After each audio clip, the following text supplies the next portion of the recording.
Assalamualaikum warahmatullahi wabarakatuh. Berjumpa lagi dengan saya dalam mata kuliah Manajemen Sumber Daya Insani.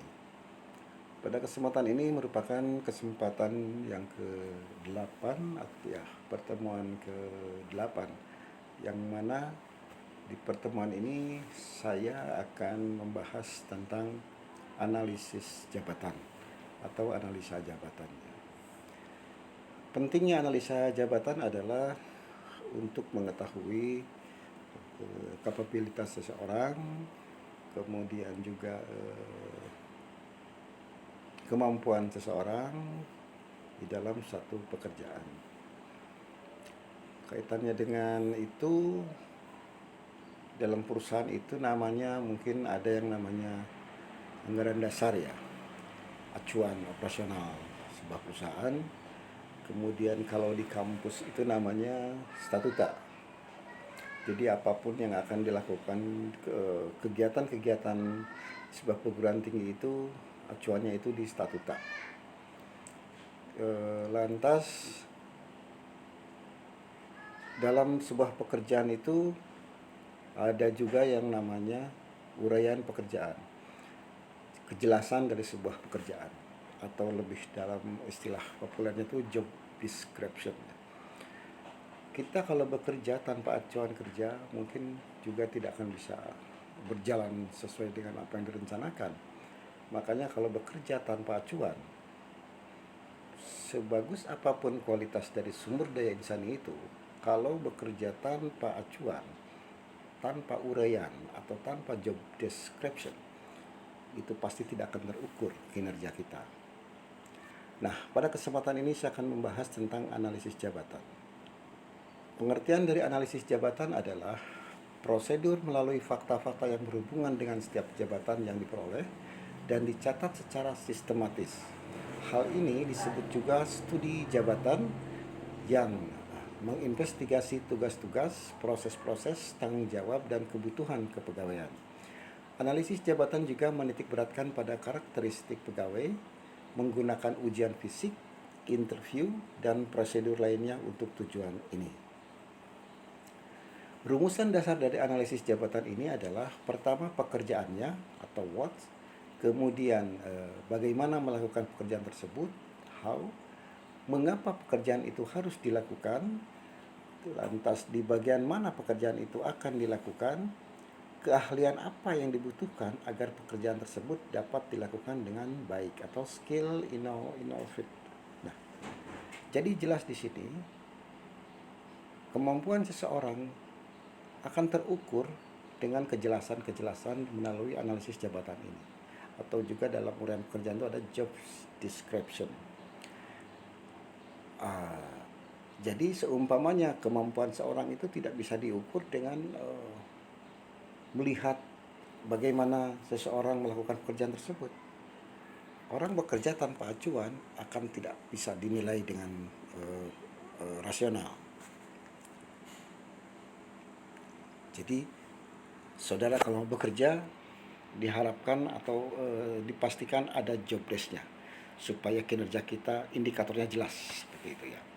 Lantas langkah-langkah apa saja untuk analisis jabatan tersebut? Dalam melakukan analisis jabatan perlu memperhatikan proses penyelenggaraannya sebagai berikut.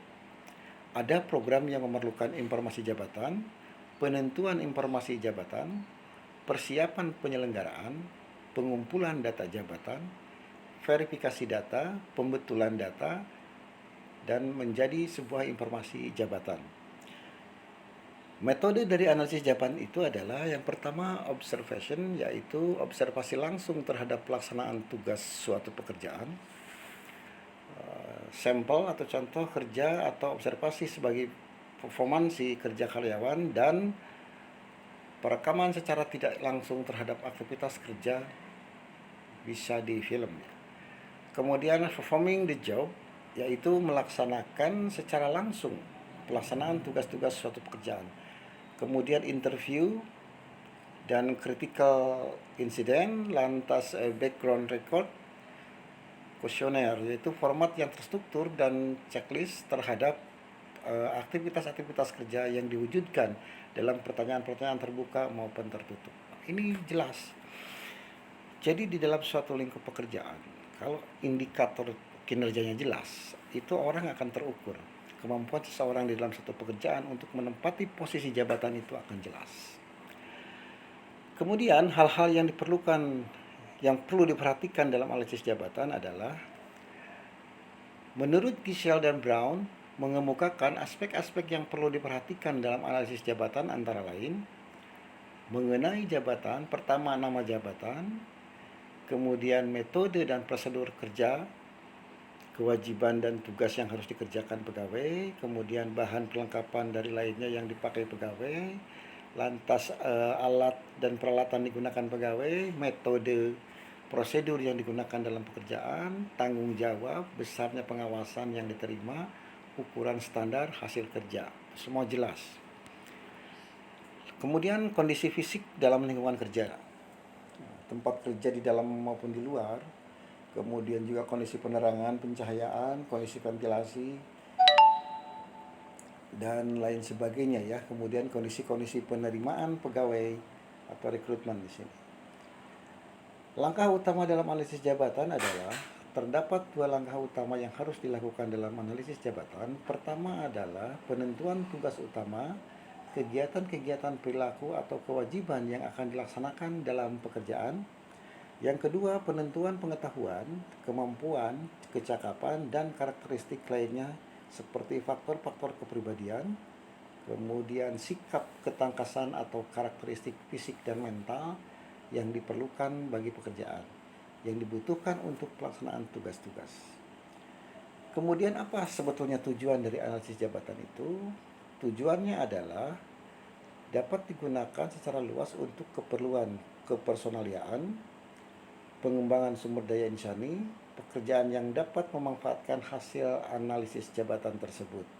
Salah satunya adalah perencanaan dan pengadaan tenaga kerja, kemudian juga perpindahan tenaga kerja, identifikasi kebutuhan pelatihan dan standar isi pelatihan yang diminta, desain rancangan pekerjaan dan jabatan, lantas desain atau redesign struktur organisasi perusahaan, pembuatan dan evaluasi sistem kompensasi, gaji, bonus, insentif, dan tunjangan, dan sebagainya, dan sebagainya. Demikian pertemuan 8 kita kali ini. Dan di sini ada catatan saya nih, pembahasan lebih lanjut akan dibahas pada mata kuliah manajemen sumber daya insani.